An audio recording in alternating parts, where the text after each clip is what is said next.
Salut les copains! Je vous fais une petite vidéo pour faire suite à ma série sur les lièvres là, que je suis en train de vous faire. J'ai eu beaucoup de commentaires en privé, là. Je vous remercie, là. C'est au-delà de mes attentes. Je fais pas ça nécessairement là, pour ça, mais c'est le fun là, si ça vous fait plaisir. Et puis, justement, dans les commentaires de ma première vidéo, j'avais quelqu'un qui me mentionnait là, l'aspect légal du coltage du lièvre. Puis, je ne sais pas si je me suis mal exprimé dans la première vidéo, mais je tenais quand même à faire un petit comeback là-dessus. Je vous mets aussi là, en commentaire de ma publication des photos là, des articles de la loi. Qu'est-ce que ça prend comme permis? Quand je vous disais que c'était pas compliqué le lièvre, que n'importe qui pouvait faire ça, ben, si je veux être plus rigoureux, là, je dois vous dire que pour le lièvre, il n'y a pas d'âge minimum. Fait que c'est la super activité par excellence là, pour initier vos jeunes à tout ce que je vous disais. Là, de la viande, ça provient d'un animal, se ressourcer en nature, etc. Donc, il n'y a pas d'âge minimal, sauf qu'en bas de 12 ans, il doit porter sur lui le permis de coltage ou de petit gibier de son parent ou du conjoint de son parent sur lui quand il va au lièvre. C'est bon? Le permis de coltage de lièvre, on peut l'acheter à partir de 12 ans et on n'est pas obligé d'avoir la carte de chasseur. Donc, c'est un peu ça que je voulais dire dans mon dernier vidéo. Il y a 1 million de permis possibles au Québec. Là. Il y a même des permis pour chasser avec des oiseaux de proie. Il y a des permis pour aller à la grenouille. Donc, je vous invite quand même là, à être à l'affût là, quand vous allez pratiquer vos activités en forêt, d'avoir le bon permis. Mais pour le lièvre, c'est pas compliqué. Tu t'en vas, tu vas t'acheter ton permis de coltage uniquement si tu veux y aller.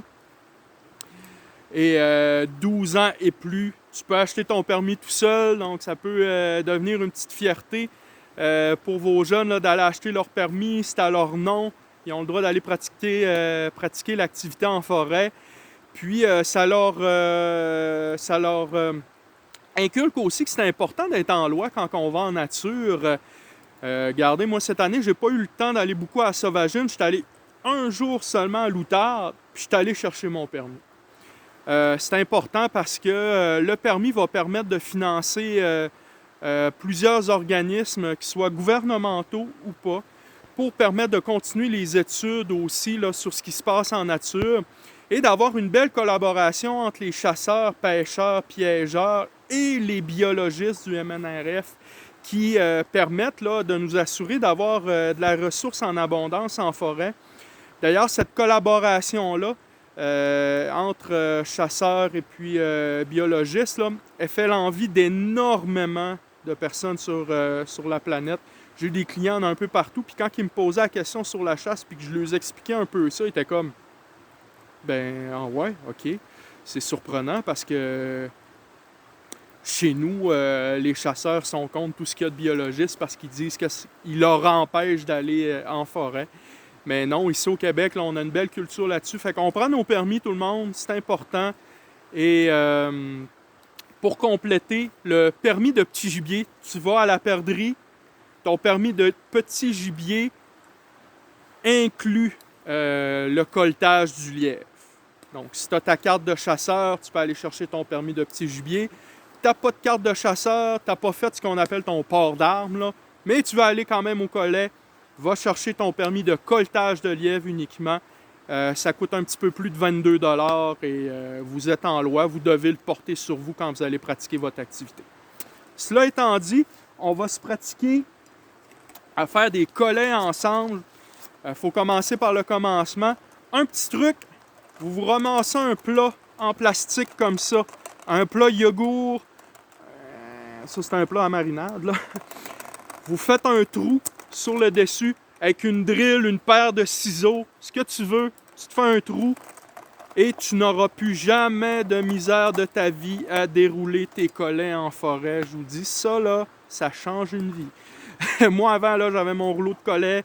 Je me mettais un petit fil autour, puis là, je déroulais ça, ça venait tout croche. C'était vraiment de la... Hein? Fait que ça, là, je vous dis, là, merveilleux. OK? Quand que je vais au collet, je prépare toujours mes collets à l'avance. C'est un... Là, je cherche quelque chose, là, ce sera pas long. Donc, je prépare toujours mes collets à l'avance parce que ça va me permettre d'être prêt. Puis, c'est quelque chose qui se prépare, là. Étape numéro 1, un bon café. Hein? Qu'est-ce qu'on fait? Pas de café, c'est impossible. Le soir, t'écoutes la TV, t'es sur Facebook, c'est juste des mauvaises nouvelles. T'écoutes les Canadiens, ils sont en train de perdre. Fais-toi donc des collets, tu vas être prêt, mais que tu partes dans le bois. Alors, tu peux te prendre une petite branche. Moi, ce que j'aime, c'est un crayon. OK? Un crayon qui est de la grosseur d'à peu près mon petit doigt. OK? Donc, tu te prends un crayon. Moi, je m'entraîne tout le temps en forêt, que ce soit pour écrire mes pensées le soir, d'être capable d'écrire sur une écorce je suis perdu. Dans mon auto, d'écrire un petit papier dans vite, là, inquiétez-vous pas, je reviens demain, pour pas alerter, disons, les gens là, qui sont inquiets d'avoir un auto, qui soient dans le chemin pour rien, ben, sur les abords du chemin. Donc, vous comprenez un peu le principe, là, on se traîne tout le temps un crayon. Donc, on prend un crayon, ça va être pour faire notre boucle. Une des erreurs de débutants, c'est de ne pas prendre le temps de se faire un beau collet rond puis de se faire des belles boucles. Ce qui va arriver quand on se fait juste une boucle 5, un petit anneau puis qu'on twist comme ça, c'est que ça peut casser, ça peut se détacher, ça peut se détwister. Ton anneau n'est pas assez rond, donc elle ne glisse pas assez bien dans le collet pour bien le prendre. Un lièvre, je dis tout le temps, c'est innocent, mais pas à temps plein. Là. Ça fait pas exprès d'aller se prendre un collet pour aller mourir. Hein? Bon. Fait que, arrange-toi pour être le mieux à manger possible. Au niveau des mesures, moi, j'ai un grand respect pour les peuples autochtones. C'est drôle, un blanc qui dit ça, hein? Mais j'ai un grand respect pour les peuples autochtones, je le répète. Et traditionnellement, ils vont mesurer beaucoup de choses en forêt avec le bras, le doigt, etc. Fait que moi, je le sais que la longueur de collet que j'ai à couper, là, c'est du bout de mon doigt à mon coude. J'ai pas besoin de sortir de galon à mesurer. Je l'ai déjà fait dans le passé. Mais je sais ça que c'est assez long. Donc, crayon, je dépasse un petit bout de la longueur de mon doigt. Ton doigt va faire l'affaire, là. OK? On s'entend. Je tourne. Un tour. 2 tours. Je double. Et je pince avec mon doigt ici. Je tourne mon crayon. Tu peux le faire avec une petite pince si tu n'es pas assez forte, là, si tu es jeune. Donc, tu prends ta petite pince. Tu tiens ça et tu tournes. C'est important de ne pas trop serrer. Si tu serres trop, tu vas affaiblir ton collet près de la boucle. Donc, assure-toi d'avoir... Et là là. Assure-toi d'avoir un petit espace là où ce que tu viens de twister. OK? Fait que là, tu sors ça de ta branche ou de ton crayon. Il y a un magnifique crayon là pour vous. Hey, on est équipé. OK? Regarde ce que ça donne. Ça donne une boucle double. Donc 2 fois plus solide. Elle est parfaitement ronde. Elle va glisser parfaitement bien dans mon collet. OK? Donc ça, tu prends ça, tu accroches ça sur un mousqueton. Tu les accroches tous sur un mousqueton avant de partir dans le bois. Comme ça, tous tes collets sont prêts.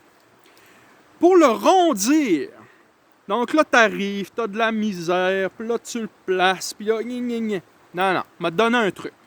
Tu chauffes ton fil.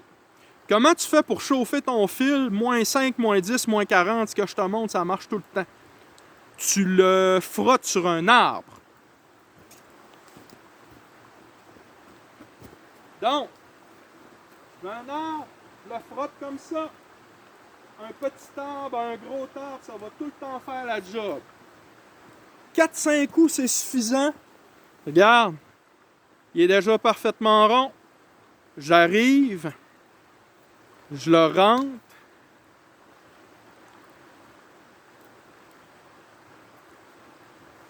Je le rentre et je donne un petit coup comme ça. Je le replace un petit peu. Et là, attendez, là, avec la caméra, c'est pas évident. Moi, ma mesure, c'est mon poing. Je sais que mon poing fermé, il fait 3 pouces et demi. Donc, fais-toi ta mesure à toi. Si tu as des petites mains, c'est peut-être ton poing avec un doigt de relevé. Tu choisiras ton doigt. La grosseur, c'est 3 pouces et demi. Là. J'en ai vu des plus gros, ça marchait. J'en ai vu des plus petits que ça marchait. On lancera pas un débat là-dessus, là. Mais la grosseur de ton poing, 3 pouces et demi, tu te trompes pas. Fait que moi, je rentre mon poing, je le sais, là, que j'ai la bonne grandeur. Donc, j'ai un beau collet qui est bien rond, qui glisse super bien. Regardez, là. Il n'y a aucune restriction. Puis quand je vais arriver pour l'attacher, je vais faire la même chose avec la branche. Je vais tourner, puis je vais essayer de twister quelques tours pour doubler aussi. Ça, on va le faire dans ma prochaine capsule vidéo. OK? Donc, on fait nos collets à l'avance. On s'assure d'être en loi. Dans ma prochaine capsule, on va faire là, vraiment, là, on va aller tendre des collets dans des petites trails. On va se faire un enclos aussi. Et puis, ça devrait être là vers... là, la neige, elle commence ici au lac Saint-Jean vers 15h aujourd'hui. Ça va tomber dimanche jusqu'à lundi matin, le temps que les forestiers déneigent le chemin pour que je puisse monter. On va dire mardi, mercredi prochain, là, je vais essayer de vous faire une capsule. Alors, encore une fois, laissez-moi vos commentaires. Si vous avez des questions, gênez-vous pas, vous pouvez m'écrire aussi, là, ça me fait vraiment plaisir. Et puis, on continue à respecter la nature. C'est comme ça là, qu'elle est capable de nous donner beaucoup. Je vous souhaite une très belle fin de journée, tout le monde. On lâche pas!